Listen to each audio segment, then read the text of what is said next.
Hi everybody, today's lesson is you have to listen carefully. I'm going to talk about advantage of using protective clothing, protective gear when you are training.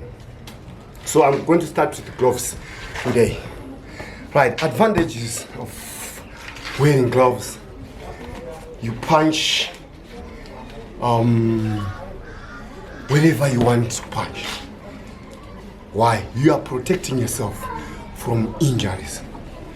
So the disadvantage is you cannot walk in the streets with these things.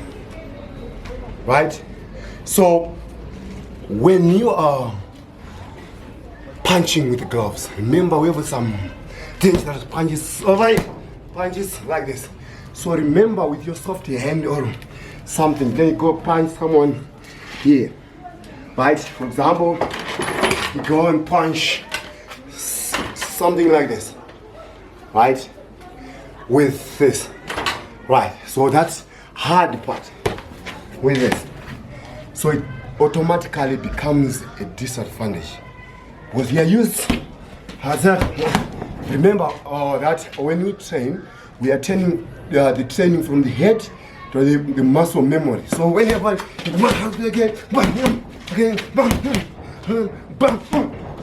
and other thing is, some people are very good at blocking. Using elbows, see this, 1, 2. Then you meet this. When you're, okay, you see this, you meet this with your hand. Like this. Then the other thing you go, you want to strike an uppercut here, then you meet this. Okay, go like this. Then some people are very good at just bringing this to you. So then you meet this. So when you are wearing a glove, no problem. You still continue to do that. So now what you should do is conditioning of your hand. Right? And knowing which are part of the body and what to use when you're striking. I always say that use the hard part with the soft part, right? So when you're striking face, when you're striking overhead, when you're striking on the stomach, what to use, right? You are striking the head. Usually I prefer you to use, I always say that I prefer you to use the soft part. Bam, bam. Even if it's an overhead thing like this. Bam. Yeah. Right. Remember I told you use this. Use this part. Right? Use this part. Now, the other thing. I don't know in traditional martial arts, people believe that you should, some people from other arts, they believe you should just condition only these two knuckles. Only these two knuckles, and forget about this. Well, you are right. Maybe if you are doing sport, but on the other hand, many people knows that when you are fighting, what if you want to maybe you want to hook someone, okay? You want to hook someone with this, right? You want to hook someone. This is a hook. This is a hook. You want to use this too. Then you move backward. You see it like this. Then you meet him with this. With this. He moves back. You are hitting your focus. You are targeting with these two knuckles. Then he moves backwards. Then you hit with those two knuckles that you are not conditioning. What is going to happen to you?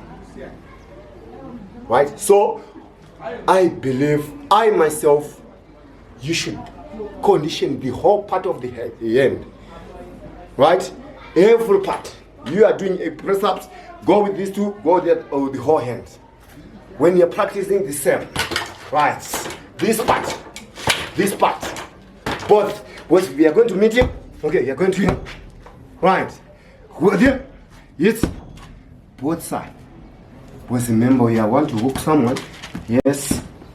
You can meet him with this. As I said last time, he moves back. You want to, I'm targeting here, then I meet with this. 3. So these should be conditioned.